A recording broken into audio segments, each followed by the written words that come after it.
출애굽기 2장 1절부터 10절에 있는 말씀 제가 읽습니다.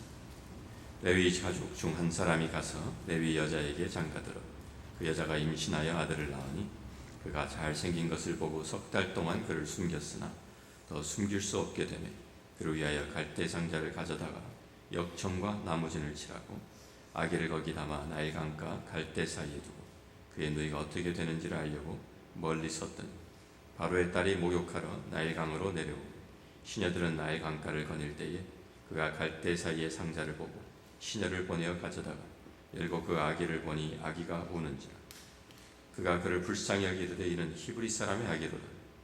그의 누이가 바로의 딸에게 이르되 내가 가서 당신을 위하여 히브리 여인 중에서 유모를 불러다가 이 아기에게 젖을 먹이게 하리이까. 바로의 딸이 그에게 이르되 가라 하매 그 소녀가 가서 그 아기의 어머니를 불러오니 바로의 딸이 그에게 이르되 이 아기를 데려다가 나를 위하여 젖을 먹이라. 내가 그 삭슬 주리라. 여인이 아기를 데려다가 젖을 먹이더니 그 아기가 자라매 바로의 딸에게로 데려가니 그가 그의 아들이 되니라. 그가 그의 이름을 모세라 하여 이르되 이는 내가 그를 물에서 건져내었음이라 하였더라. 아멘. 이제 강사 목사님 나오셔서 당신의 문제를이라는 제목으로 말씀 증거하실 때 그 은혜가 임하기를 바랍니다.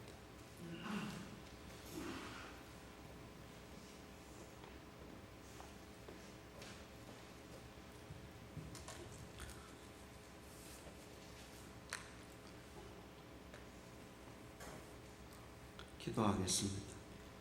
하나님, 성회 둘째 날 새벽에 하나님 앞에 엎드렸습니다. 성령께서 우리에게 주시는 귀한 음성을 들을 수 있도록 한 분 한 분에게 성령님 역사하여 주옵시고 부족하고 연약한 종을 하나님의 말씀으로 세워주시고 하나님의 은총을 함께 나누는 시간 되게 이 아침에 축복해 주옵소서. 예수님 이름으로 기도합니다. 아멘. 출애굽기 1장은 족보로 시작합니다. 출애굽기 1장 1절을 시작하면서 야곱이 함께 각기 족속을 데리고 그 다음 말이 애굽에 이른 사람이 이러하니라 이렇게 시작돼요. 여기서 우리가 배울 수 있는 것은 이 출애굽기의 이야기가 애굽에서 시작된다는 겁니다. 가나안에서 살았던 사람들이 애굽으로 이사온 이민자의 얘기예요. 여러분, 이민자는 이민자의 서러움을 압니다. 한국에서 있는 사람들은 잘 몰라요. 저도 미국 여행 왔을 때 공부할 때 이민자가 뭔지 잘 몰랐어요. 이민 목회를 하면서 이민교회라고 그러잖아요. 그러니까 교회는 알겠는데 이민은 이해가 안 가는 거예요. 저도 제가 이민 목회할지 꿈에도 꾸지 못했어요. 근데 이민 목회를 시작하는데 교회는 알겠어요. 근데 이민은 모르겠어요. 이민 살아본 적이 없으니까. 그래서 이민자들이 살아가는 얘기를 들었습니다. 교인들 중에 부부가 교대로 근무하면서 부인이 늦게 가고 남편은 가야 하는데 가게를 하는데 아이는 어쩔 수 없어서 책상 다리에다가 아이를 묶어놓고 그리고 일을 봤다. 그런 얘기들. 그리고 강도 당했는데 그 다음날 또 그 강도 당한 그 가게에서 문을 열고 아무 일이 없는 것처럼 또 장사해야 되는 그런 이민자들의 이야기를 들었습니다. 제가 저희 교회 올 때 10년 전에 저희 PCA는 목사를 초청하면 사인합니다. 저도 와서 사인해야 되고 당에도 사인해야 되고. 그래서 이제 청병을 수락하고 목사님 이제 오셔서 사인해 주십시오. 그래서 제가 이제 부임하기 전에 사인하러 왔는데 그때가 그 7월 4일 그 휴일이었습니다. 그래서 이제 와서 사인하고요. 그리고 장로님 댁에서 잤는데 장로님 그러시는 거예요. 목사님, 제가 일하는데 아침에 새벽에 같이 나가셨다가 내려가시면 될 것 같습니다. 그러시더라고요. 그래서 그러죠. 그리고 새벽에 일찍 일어났는데 사실 저는 그분이 뭐 하는지 잘 몰랐어요. 왜냐하면 저 청빙하려고 전화했을 때 제가 물어봤어요. 장로님은 뭐 하세요? 그렇게 물어봤더니 장로님 하신 얘기가 예, 저는 프리마켓 합니다. 그래서 저는 그게 프리마켓이라는 말을 생전 처음 들었어요. 그래서 그게 FRE인지 알았어요. 아, 자유로운 시장. 그래갖고 물건을 싣고 다니면서 여기서 자유롭게 물건 내놓고 저기서 물건 내놓고 그래서 자유시장, 그래서 프리다 이렇게 생각했는데 나중에 그게 R자가 아니고 L자더라고요. FLEA 뭐 여러분 다 아시지만 전화로 들은 거 아마 얘기했어도 제가 FRE로 들었을 거예요. 프리마켓이 뭔지를 몰라서. 그래서 장로님 따라서 이제 앞으로 가시고 저는 뒤에 이제 운전해서 가는데 델라워에 어디 그 프리마켓에 내리시더라고요. 저도 내려서 보니까 생전 처음 갔어요. 근데 장로님 밴을 여시더니 그 밴에서 물건을 꺼내는데 제가 깜짝 놀랐어요. 동대문 시장 가게가 하나 나오더라고요.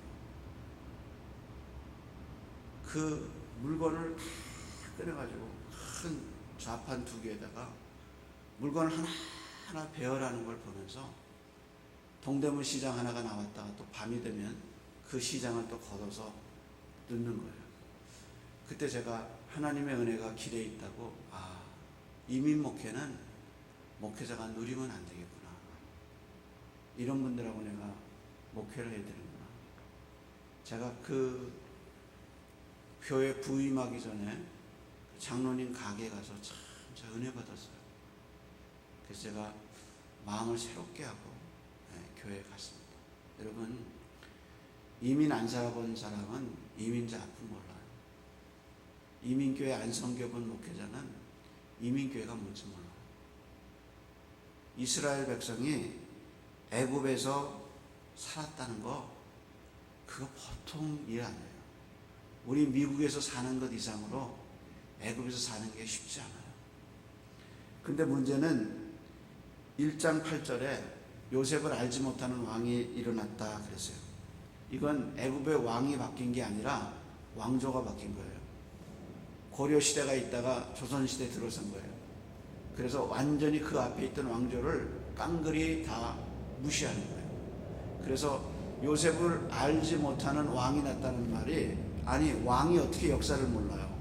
요셉을 왜 몰라요? 여기서 요셉을 알지 못하는 왕이 왔다는 말은 요셉과 맺었던 모든 언약을 무효했다는 거예요. 그래서 새 왕조가 일어나서 요셉과 이스라엘 백성과 애굽 사이에 맺었던 모든 조약을 다 무시해버리고 이 사람들을 괴롭히기 시작했다는 겁니다. 그래서 이스라엘 백성에게 고난이 찾아왔는데 그 고난의 방법이 뭐냐? 이거는 매일매일 일시키는 거예요. 그래서 이 일 속에는 안식이나 예배나 휴식과 먹고 자고 마시는 것 외에는 영적인 일들이 전혀 이루어지지 않아요. 이민자가 빠지기 쉬운 함정이 뭐냐? 여러분도 그렇고 저도 그렇고 이민자가 빠지기 쉬운 함정이 뭐냐? 이것은 모든 에너지가 일하는 데만 가 있다. 그래서 애굽 땅에 살면서 이 사람들이 일하는 데만 이 집중을 시킨 거예요. 그래서 국고성을 만들게 하고 일시키고 힘들게 일시킨 거예요. 근데 재밌는 현상은 1장 7절과 12절에 보면 이렇게 일만 하는데도 불구하고 이스라엘 백성이 계속 번성했더라, 생육하고 번성했더라, 그렇게 나와요. 특별히 이스라엘 자손이 생육 중다하고 번성하고 창성했다, 심히 강대했다. 이 말이 무슨 뜻이냐? 이것은 동물이 혹은 곤충이 기하급수적으로 늘어가는 거예요. 마치 개구리가 밭에서 기하급수적으로 늘고 파리가 급수적으로 늘듯이 이스라엘 백성이 그렇게 늘었다는 거예요. 이 말은 사람의 뜻으로 이스라엘 백성의 번성을 막아낼 수가 없었다는 거예요. 그래서 이스라엘 백성이 이렇게 늘어가니까 애굽 사람들이 걱정하기 시작한 겁니다. 그래서 이민 올 때는 70명이었는데 시대가 지나가면서 지금은 수를 셀 수 없을 정도로 많아졌다. 그래서 12절에 말하기를 이스라엘 백성이 학대를 받을수록 번성하고 창성했더라, 이렇게 얘기했어요.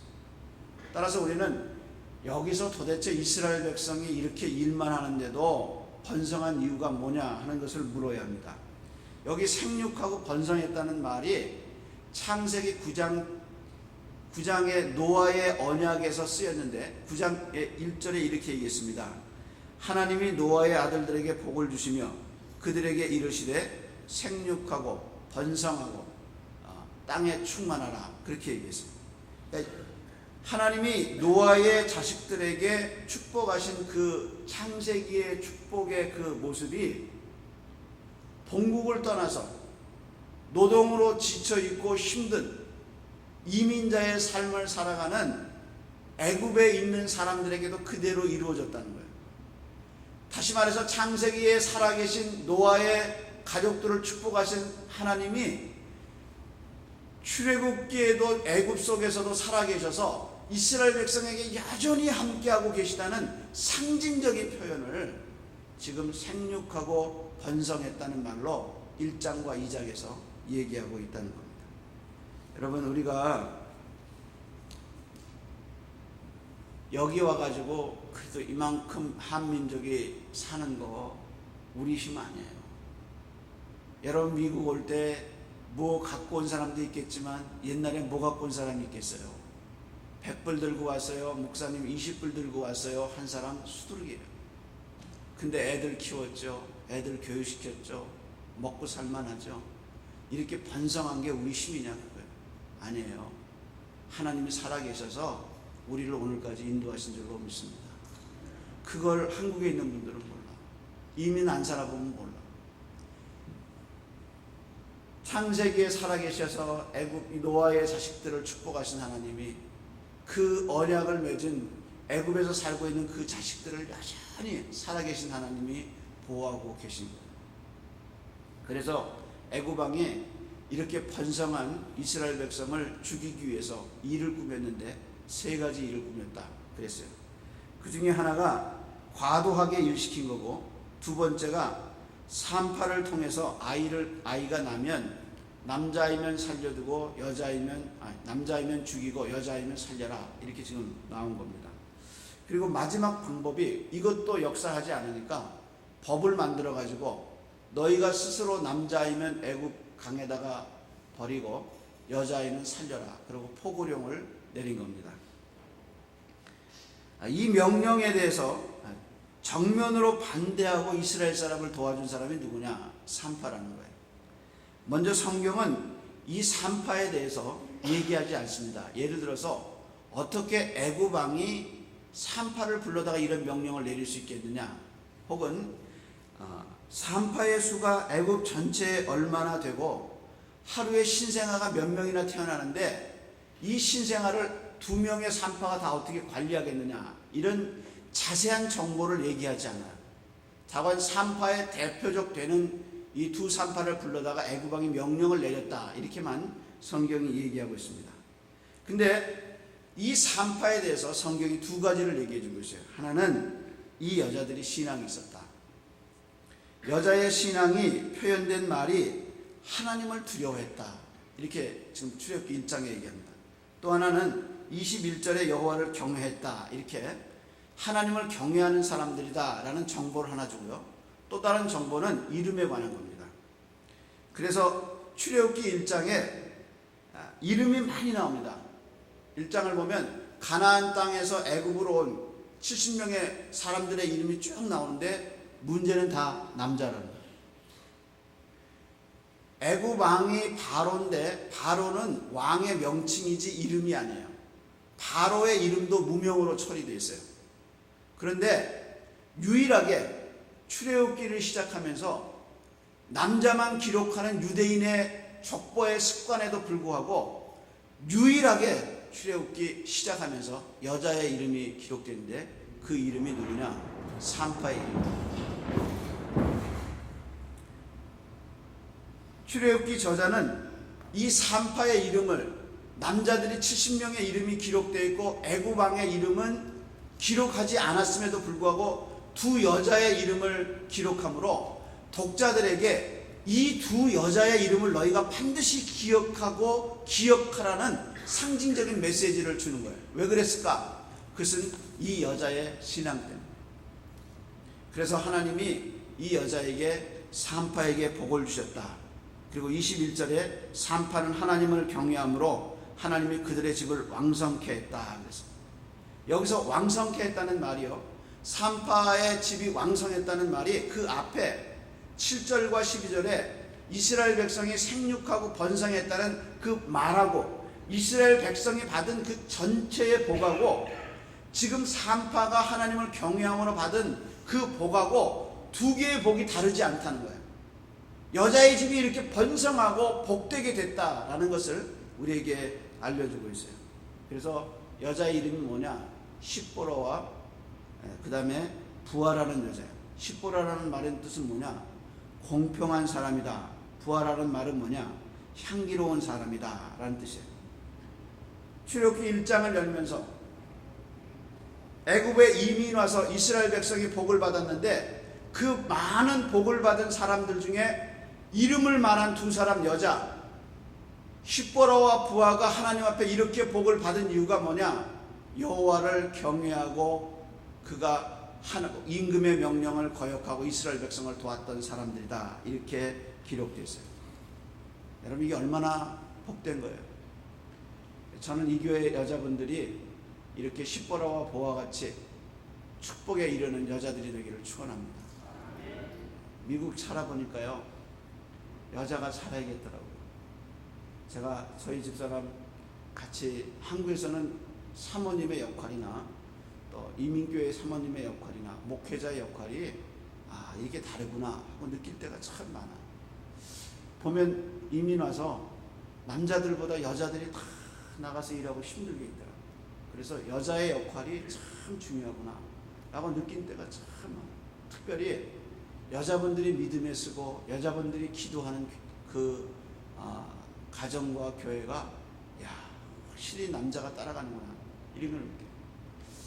여러분, 여자분들이 힘든 이민 생활이지만 십보라와 부하 같이 하나님을 경외하고 세상의 명령을 따르지 않고 하나님의 명령을 따르는 복된 여자분들 되기를 축원합니다. 그리고 출애굽기 1장이 끝나고요, 출애굽기 2장에 이제 믿음의 얘기가 시작되는 거예요. 왜냐하면 성경에 믿음으로 산 히브리서 11장에 나오는 사람들 중에 모세 부모가 나오고 그 모세 부모의 이야기의 배경이 출애굽기 2장입니다.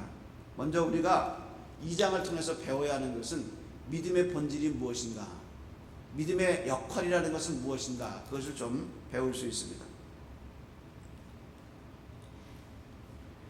먼저 우리는 모세의 부모 이야기를 통해서 믿음의 첫 번째 특징을 볼 수 있어요. 그 첫 번째 특징은 뭐냐?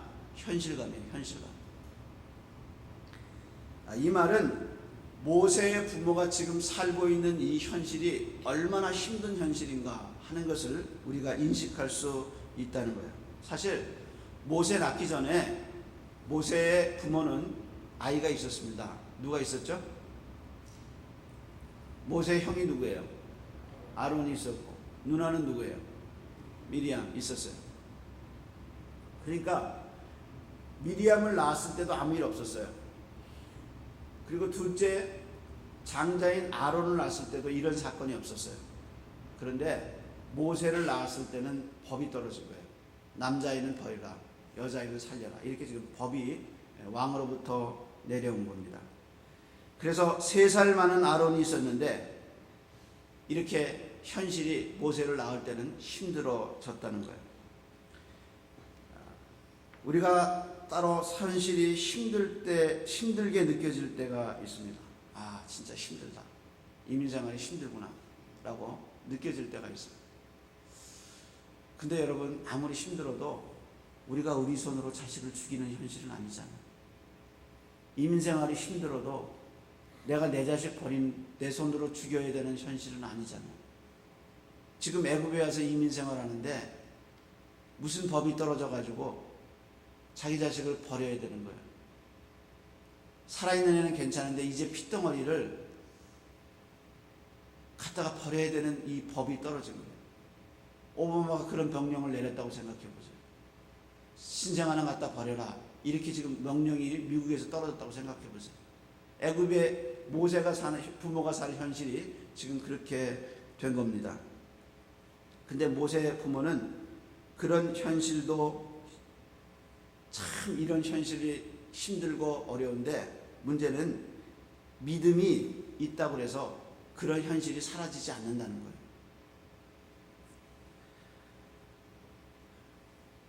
믿음은 현실을 외면하거나 아니면 현실을 바꾸는 게 아니에요. 아무리 모세 부모님이 믿음이 충만해도 이 믿음이 왕의 명령을 바꿀 수는 없잖아요. 왕이 갖다 버리라면 버려야 되는 그런 현실이에요. 그래서 믿음이라는 것은 왕이 남자아이를 강에 버리라는 명령을 취소하거나 없앨 수 없어요. 따라서 믿음이 있다고, 내가 아무리 큰 믿음이 있다고 해서 지금 내가 당한 현실에 그것을 바꿀 수 있는 게 아니라는 거예요. 그럼 믿음은 뭐냐? 현실을 오히려 더 정확하게 인식해줘요. 내가 얼마나 어려운 현실에 있는가를 더 확실하게 알려주는 거예요. 그래서 믿음은 하나님의 선물이고 우리가 부정할 수 없는 하나님이 주신 선물인데, 이 믿음의 유익은 뭐냐? 모세의 부모가 그 다음에 한 일을 통해서 우리는 믿음의 위대함을 발견할 수 있습니다. 모세의 부모는 더 이상 아이를 숨길 수 없다는 사실을 3개월 만에 깨닫습니다. 그래서 이 아이를 나일 강가에다가 놔둡니다. 부모가 이렇게 한 것은 두 가지 정도의 의미가 있습니다. 하나는 왕이 갖다 버리라고 한 거예요. 그 왕의 명령을 순종한 거고요. 그리고 이 아이를 위해서 상자에다가 역청을 발랐다, 이렇게 얘기하고 있어요. 근데 우리가 여기서 생각해 보는 것은 왜 창세기 출애굽기의 저자가 역청을 발랐다는 것을 그렇게 강조하고 있을까? 이것은 출애굽기와 창세기를 쓴 모세가 지금 이 출애굽기에 자기 이야기를 하는 거잖아요. 자기 부모가 자기를 어떻게 살렸는가의 이야기를 하고 있잖아요. 이 역청을 발랐다는 말이 강조되는 것은 노아의 홍수 때 방주를 만들면서 하나님이 노아에게 너 그 방주의 나무에다가 역청을 발라라, 그리고 하나님이 가르쳐 주셔요. 그 역청 바른 얘기와 지금 여기 출애굽기에 모세 자기를 살려줬던 그 물이 새지 않도록 막아주었던 갈대 상자 얘기하면서 역청을 발른 얘기래요. 다시 말해서 히브리 말에 방주라는 얘기하고 지금 출애굽기에 모세를 담아뒀던 갈대 상자의 방주라는 것, 이 갈대 상자가 방주와 똑같다는 것을 얘기해요. 방주는 뭐냐? 키가 없어요. 어디로 갈지 몰라요. 바람이 부는 대로 가는 거예요. 하나님이 이쪽으로 가라 그러면 이쪽으로 가고, 이쪽으로 가라 그러면 이쪽으로 가는, 키가 인간이 조절할 수 없이 그냥 맡기는 거, 그게 뭐냐? 방주예요. 갈대 상자를 놔두는 것은 여기다 애를 놔두고 아버지가 어머니가 더 어떻게 할 수 없다는 거예요. 그걸 그냥 맡겼다는 거예요. 그래서 그냥 물에다 띄운 거예요. 우리가 여기서 발견할 수 있는 믿음의 위대한 원리는, 당신의 믿음이 큰 믿음인가 아닌가 할 수 있는 것은 당신의 문제를 물 위에 띄우라는 거예요. 내가 가장 아끼는 거, 내가 정말 귀하게 생각하는 거, 이거 이루어지지 않으면, 이거 응답받지 않으면 내가 죽을 수밖에 없는 문제들, 그런 문제를 내가 해결할 수 없다는 거예요. 그것이 내 안에 내가 갖고 있는 것은 내 거 아니에요.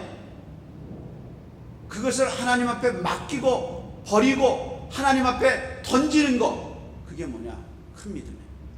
그래서 당신의 믿음을 알 수 있는 것은 당신이 그거 끼고 괴로워하고 그거 끼고 고통하고 아파하고 안고 몸부림치면 당신 믿음 죽은 거예요.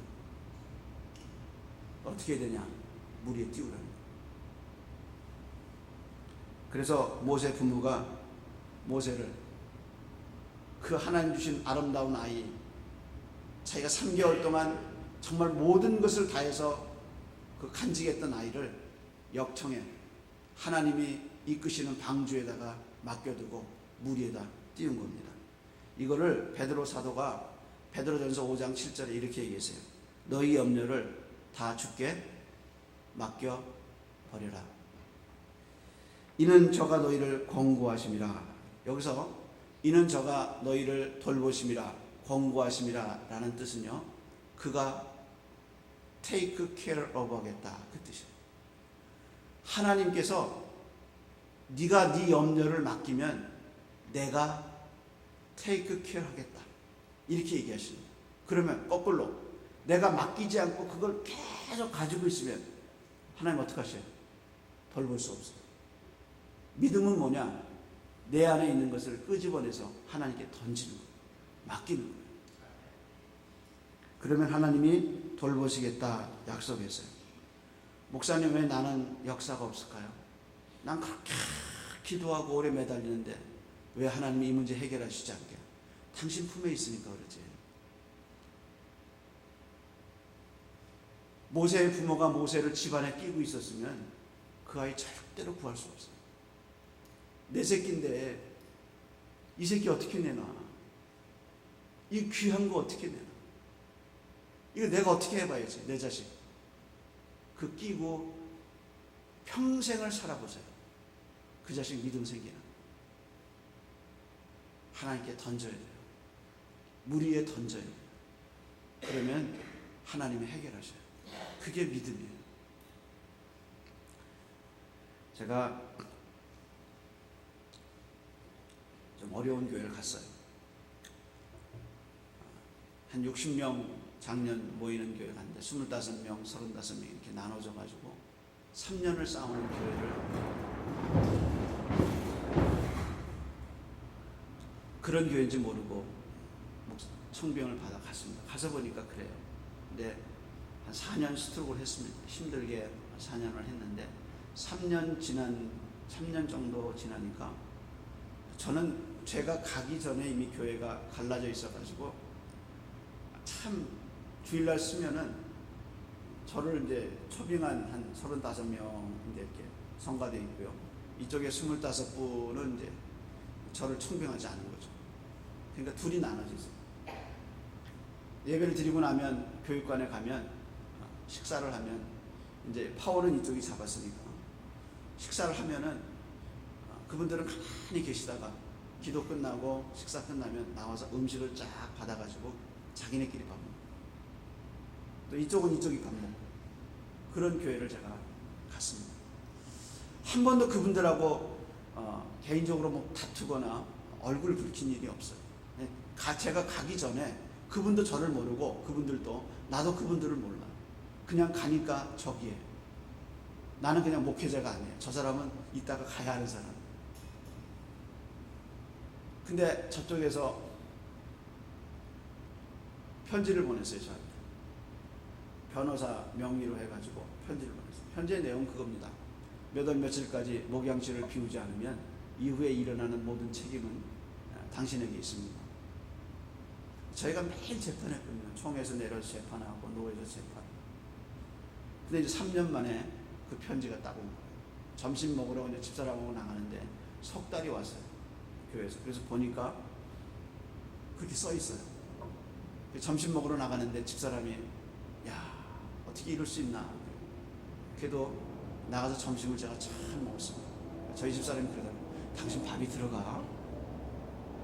들어가지 이 사람아. 그럼 밥 먹었어요. 그리고 제가 이제 저희 장로님들한테 전화했어요. 제가 이런 편지를 받았는데 장로님들 아시냐고. 모르신대. 그래서 제가 그 다음날, 그래서 토요일날 그 석달을 받았어요. 그래서 그 다음날 제가 설교하면서 절간 이야기를 했습니다. 어느 절간에 스님이, 큰 스님이 있었어요. 근데 그 동네에 진짜 불량자, 아무도 손 못 대는 불량한 사람이 있었어요.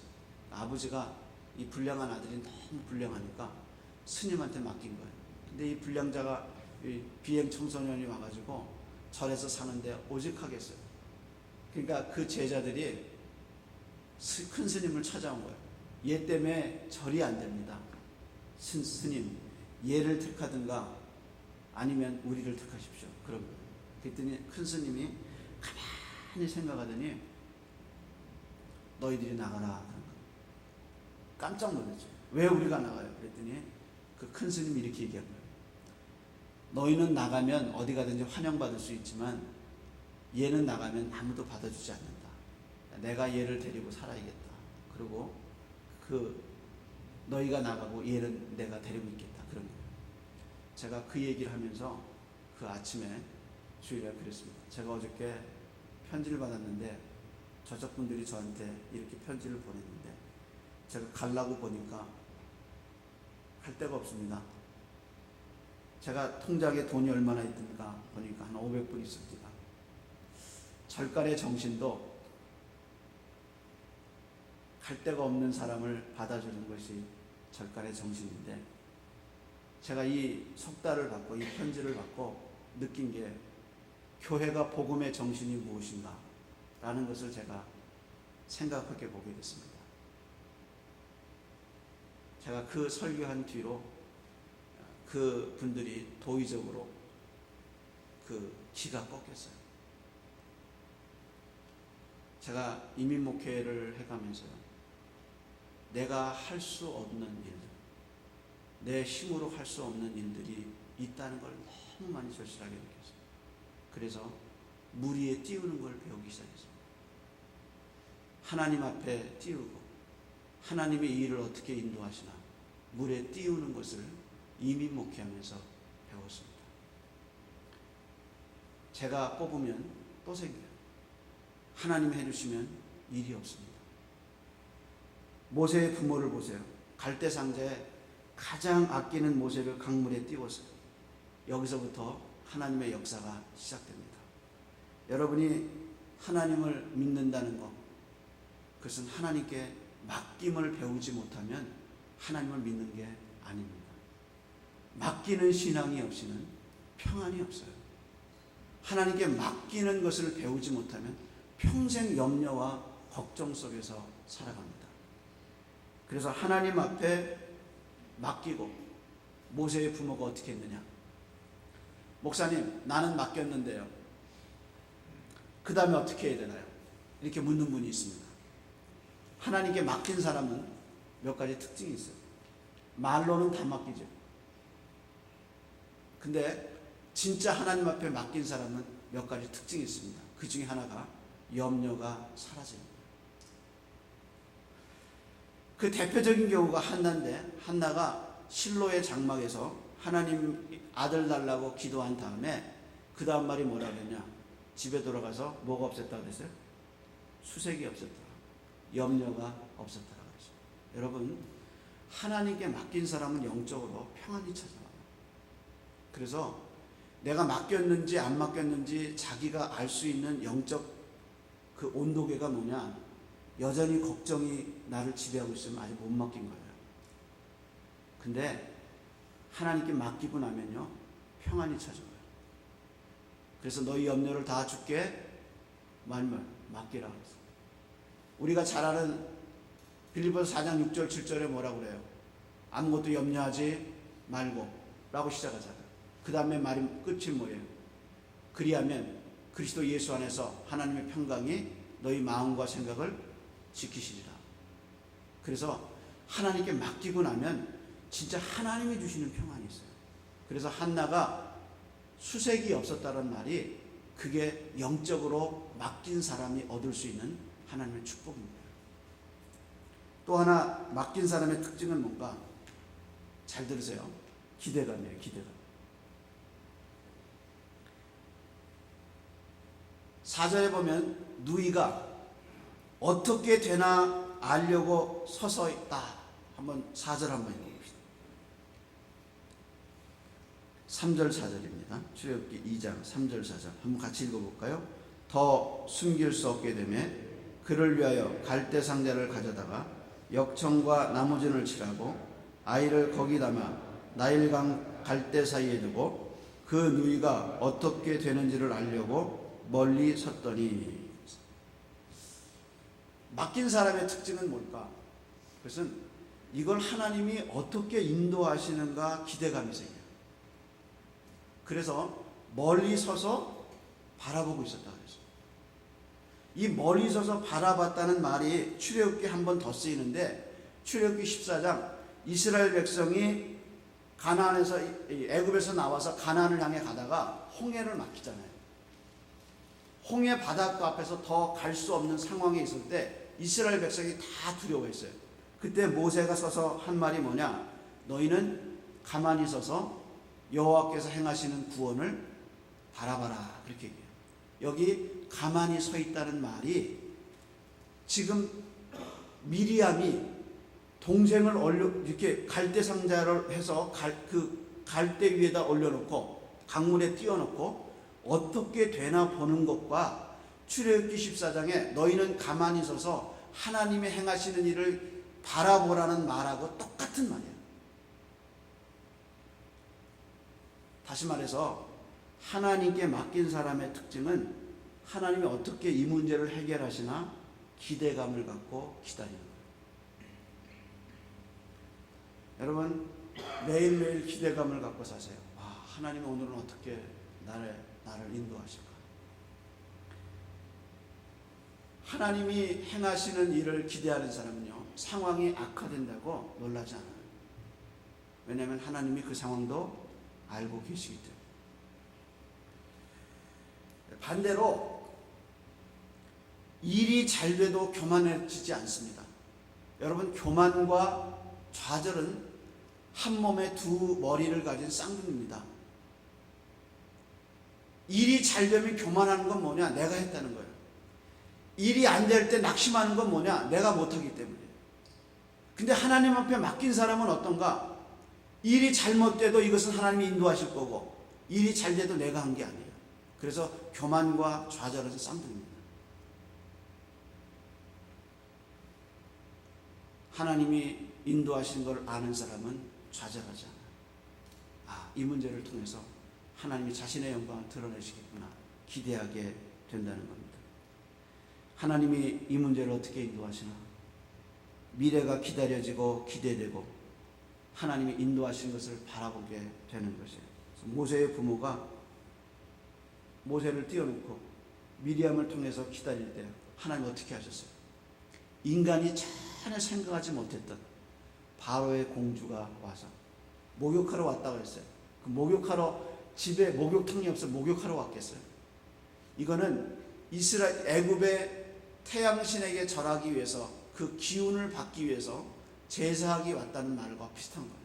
그러다가 모세를 발견하고 모세를 누구예요? 아이러니하잖아요. 역설적이잖아요. 죽이라고 명령한 바로의 궁전에서 그 아이가 자라서 미래에 이스라엘 이끌 수 있는 인재로 하나님이 자랄 수 있도록 바로의 궁전에서 자랄 수 있도록 하셨어요. 이걸 누가 생각했어요? 사람 생각 못했어요. 하나님은 생각하셨어요. 맡기는 사람에겐 이런 축복이 있습니다. 여러분의 문제를 끼고 고통하지 마시고 물 위에 띄우세요. 하나님이 인도하시는 걸 기대하시고 물 위에 띄우는 맡김의 축복이 있기를 예수님의 이름으로 축원합니다. 기도하겠습니다.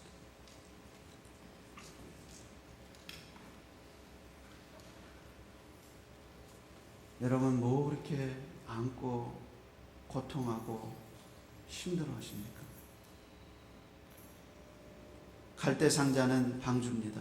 거기에 넣어두고 하나님 앞에 이것을 어떻게 인도하시나 내 품에서 내놔야 합니다. 이 시간 내놓지 못하는 나의 문제, 나의 가정의 문제, 내 문제, 이 시간 영적인 나일강에 띄우고 하나님 앞에 맡기는 아침에 은혜가 있기를 바랍니다. 이 시간 다 아침에 여러분 기도하시면서 가슴에 있는 문제들을 꺼내놓고 하나님의 은혜의 생명수 강에다가 맡기고 던지고 하나님이 인도하시는 것을 기대하는 복 있는 아침이 되기를 바라면서 통성으로 한번 기도하겠습니다. 하나님 아버지, 은혜와 사랑을 감사합니다. 깜짝 놀랐죠. 왜 우리가 나가요? 그랬더니 그 큰 스님이 이렇게 얘기한 거예요. 너희는 나가면 어디 가든지 환영받을 수 있지만 얘는 나가면 아무도 받아주지 않는다. 내가 얘를 데리고 살아야겠다. 그리고 너희가 나가고 얘는 내가 데리고 있겠다, 그런 거예요. 제가 그 얘기를 하면서 그 아침에 주일에 그랬습니다. 제가 어저께 편지를 받았는데 저쪽 분들이 저한테 이렇게 편지를 보냈는데 제가 가려고 보니까 갈 데가 없습니다. 제가 통장에 돈이 얼마나 있던가 보니까 한 500불 있습니다. 절간의 정신도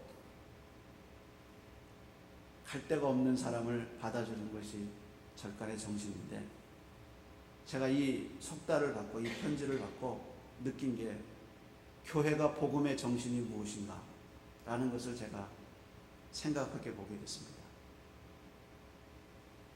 제가 그 설교한 뒤로 그 분들이 도의적으로 기가 꺾였어요. 제가 이민 목회를 해가면서요, 내가 할 수 없는 일들, 내 힘으로 할 수 없는 일들이 있다는 걸 너무 많이 절실하게 느꼈어요. 그래서 물 위에 띄우는 걸 배우기 시작했습니다. 하나님 앞에 띄우고 하나님의 이 일을 어떻게 인도하시나 물에 띄우는 것을 이민 목회하면서 배웠습니다. 제가 뽑으면 또 생겨요. 하나님이 해주시면 일이 없습니다. 모세의 부모를 보세요. 갈대 상자에 가장 아끼는 모세를 강물에 띄웠어요. 여기서부터 하나님의 역사가 시작됩니다. 여러분이 하나님을 믿는다는 것, 그것은 하나님께 맡김을 배우지 못하면 하나님을 믿는 게 아닙니다.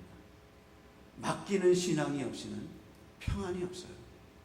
하나님께 맡기는 것을 배우지 못하면 평생 염려와 걱정 속에서 살아갑니다. 그래서 하나님 앞에 맡기고, 모세의 부모가 어떻게 했느냐? 목사님, 나는 맡겼는데요, 그 다음에 어떻게 해야 되나요? 이렇게 묻는 분이 있습니다. 하나님께 맡긴 사람은 몇 가지 특징이 있어요. 말로는 다 맡기죠. 근데 진짜 하나님 앞에 맡긴 사람은 몇 가지 특징이 있습니다. 그 중에 하나가 염려가 사라집니다. 그 대표적인 경우가 한나인데, 한나가 실로의 장막에서 하나님 아들 달라고 기도한 다음에 그 다음 말이 뭐라 그랬냐? 집에 돌아가서 뭐가 없었다고 그랬어요? 수색이 없었다, 염려가 없었다고 그랬어요. 여러분, 하나님께 맡긴 사람은 영적으로 평안이 찾아와요. 그래서 내가 맡겼는지 안 맡겼는지 자기가 알 수 있는 영적 그 온도계가 뭐냐? 여전히 걱정이 나를 지배하고 있으면 아직 못 맡긴 거예요. 근데 하나님께 맡기고 나면요, 평안이 찾아와요. 그래서 너희 염려를 다 주께 말면 맡기라 그랬어요. 우리가 잘 아는 빌립보서 4장 6절 7절에 뭐라고 그래요? 아무것도 염려하지 말고 라고 시작하잖아요. 그 다음에 말이 끝이 뭐예요? 그리하면 그리스도 예수 안에서 하나님의 평강이 너희 마음과 생각을 지키시리라. 그래서 하나님께 맡기고 나면 진짜 하나님이 주시는 평안이 있어요. 그래서 한나가 수색이 없었다는 말이 그게 영적으로 맡긴 사람이 얻을 수 있는 하나님의 축복입니다. 또 하나 맡긴 사람의 특징은 뭔가? 잘 들으세요. 기대감이에요. 기대감.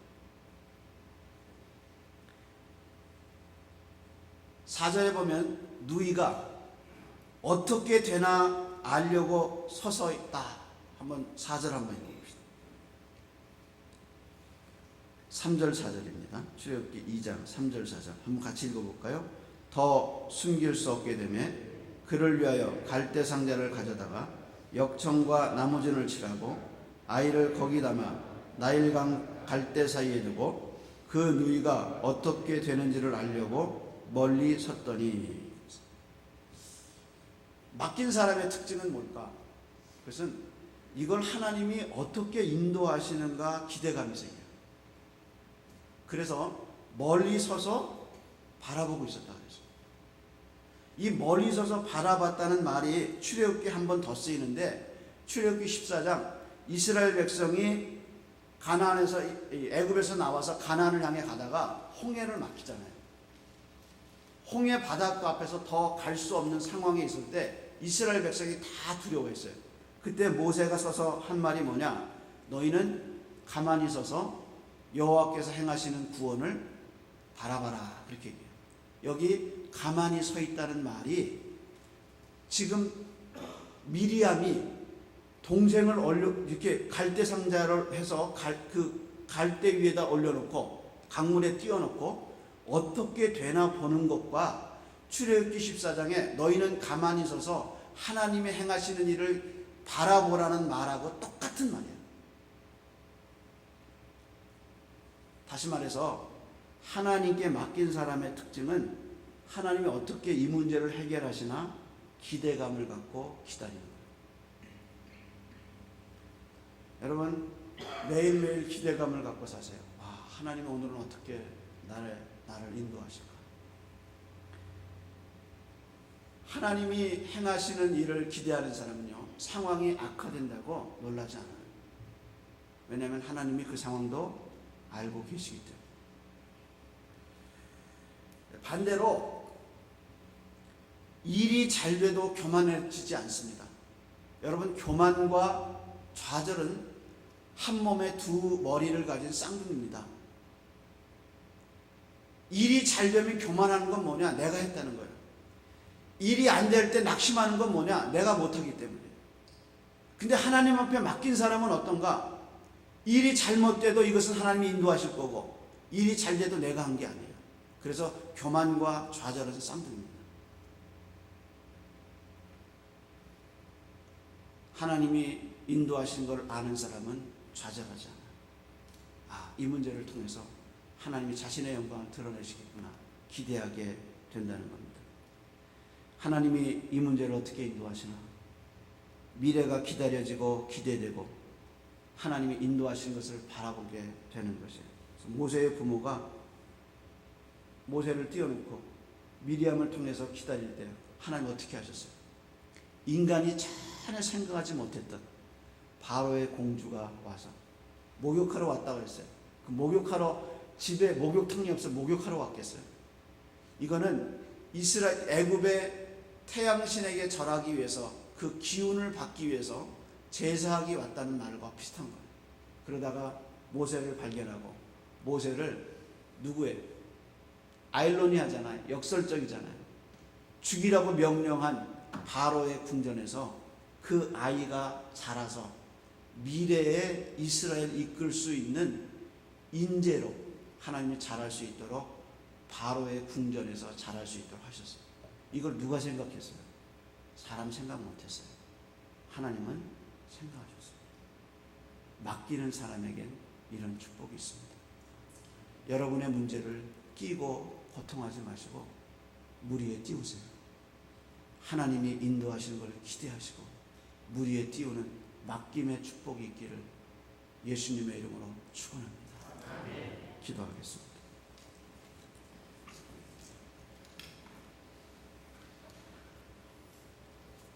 여러분 뭐 그렇게 안고 고통하고 힘들어 하십니까? 갈대 상자는 방주입니다. 거기에 넣어두고 하나님 앞에 이것을 어떻게 인도하시나 내 품에서 내놔야 합니다. 이 시간 내놓지 못하는 나의 문제, 나의 가정의 문제, 내 문제, 이 시간 영적인 나일강에 띄우고 하나님 앞에 맡기는 아침에 은혜가 있기를 바랍니다. 이 시간 다 아침에 여러분 기도